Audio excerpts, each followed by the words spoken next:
I'm going to be reviewing Kim Jiyoung, born 1982. It's the first in a series of reviews I'll be doing for the Literature Translation Institute of Korea, who's helped fund this entire project. They're also going to be sending a copy of one of a possible dozen Korean works in translation to a lucky winner.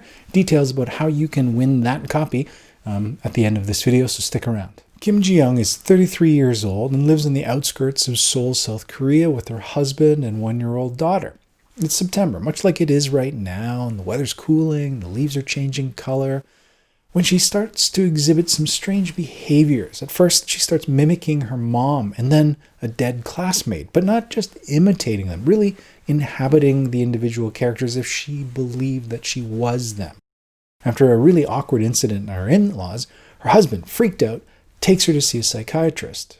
Now, the book, Kim Jiyoung, born 1982, written by Cho Nam-ju, translated by Jamie Chang, is presented as the Psychiatrist'S Notes, as he sort of traces the contours of Jiyoung's life and those moments that led to this particular break, complete with footnotes that reference legitimate real-world articles and studies. It's a novel conceit that excuses the book's somewhat matter-of-fact tone, and it provides a framework for the book's real purpose, I guess, which is to sort of shine a light on the dark corners of Korea's patriarchal society. I mean, South Korea is an economic powerhouse exporting goods and culture around the world, but it's still mired in this sort of misogynistic tendencies born out of Confucianism, which is one thing to say, but it's another to have a novella-length book just lay it out for you. I mean, let's get started. Kim Jiyoung's experiences are neither novel nor unique. In fact, the choice of Kim Jiyoung's name is significant. It is one of the most common female names in South Korea. It's the Korean equivalent of Jane Doe. Kim Jiyoung is a stand-in for all women in South Korea. She grows up with an older sister and a younger brother. But the younger brother is treated like a king. He gets his own room while the sisters have to share. He gets brand new clothes, the sisters hand-me-downs. At every meal, he is served first, the biggest, the best pieces. The girls scramble to get the remaining scraps.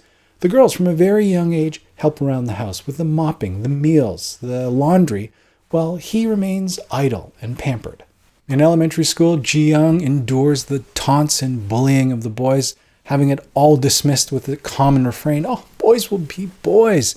In middle school, school uniforms strictly enforced, skirts, leggings, dress shoes, regardless of the weather. Meanwhile, the boys, they can opt for running shoes, so they can go run around, play soccer and basketball. They can wear a t-shirt instead when things get hot outside. In high school, the girls have to endure the leering of the male teachers, the unsubtle uniform checks, and the playful slaps and pinches. Jiyoung already has to contend with a stalkery dude following her around, and instead of getting sympathy, is simply admonished for probably having her skirt too short or lacking the common sense to not be outside at a certain time at night. Of course, we're no strangers to this sort of thing here in North America, hopefully not to the extent on exhibit here. But of course, this is just the tip of the iceberg of the systemic misogyny inherent in South Korea. The year Kim Jiyoung graduates from college, a job search website did a survey and found that only 30% of new employees at 100 companies were in fact women. And even that number was cited as a huge improvement. If a woman does get hired, her chance of making it to a management level is barely at 20%.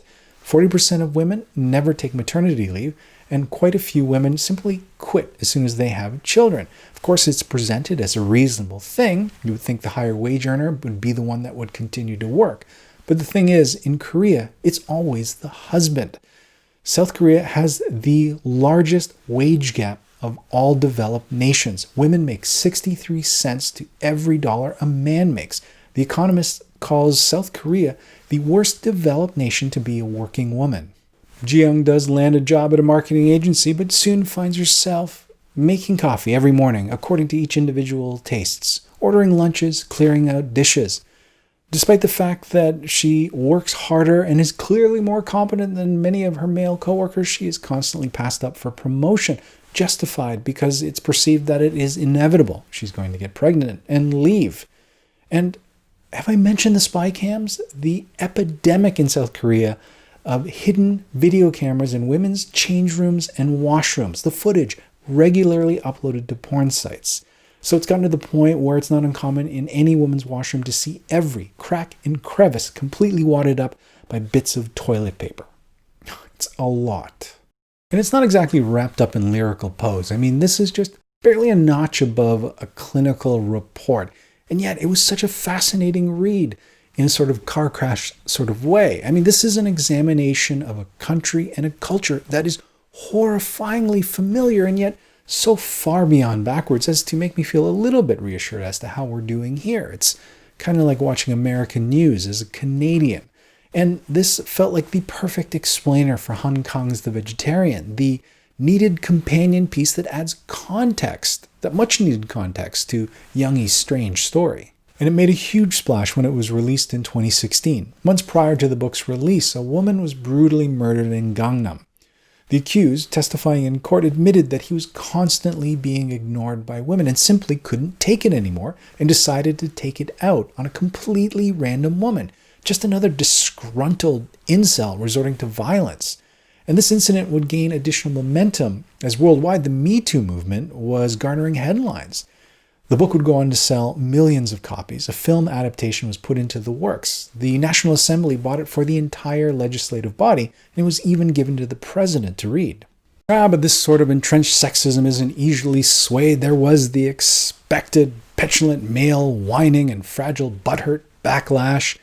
There was a counter story that was crowdfunded called Kim Jiyoung, born 1990, to talk about male harassment. There was attempts to run a counter hashtag called #YouToo to share stories of male harassment. There was incidences of workplaces freezing out women from workplace activities, calling it the Pence Rule after Vice President Mike Pence's practice, minimizing contact with women that aren't his wife. There are even instances of bosses communicating with their female coworkers only through text to minimize one-to-one contact. In the entertainment world, a singer for an all-girl group Red Velvet admitted to reading the book. Immediately, male fans just went crazy online, screaming and burning her picture. With the movie's release, the lead actress had to contend with thousands of hate comments on her Instagram every day. The president was petitioned to stop the release of the movie, and men flocked to online movie review sites to downvote and give poor reviews to this movie. And women are considered the emotional ones. Now, I don't say this from the perspective of we figured out gender equity here, that we're all so much more evolved and woke in the West, but Korea is different. I mean, from the close physicality of the people there, as opposed to the vast amounts of space I demand here in Canada, to the corporal punishment in the school, the home, and public. When I was there, I have never seen so much slapping, poking, and hitting in my life. Of course, the Han of the Korean people, that rage, that being aggrieved for generations and wearing that hurt and misery for all to see. And of course, the sexism. I mean, sex is still used to sell product in Korea. And I know things are changing now, but it feels like women are just groomed to be a housewife. Now, when I was there in the 90s, it was the most bizarre thing. I would go visit the university, talk with one of the professors, an avowed feminist. But despite that, whenever I showed up, regardless of what she was doing, she would stop everything, put tea on, peel an apple, slice it up, put it on a plate, present it all to me, sit there and watch me eat it, despite the fact that I didn't want tea and apples. Because what am I supposed to do? Say no? I don't know what the rules are here. It was just weird.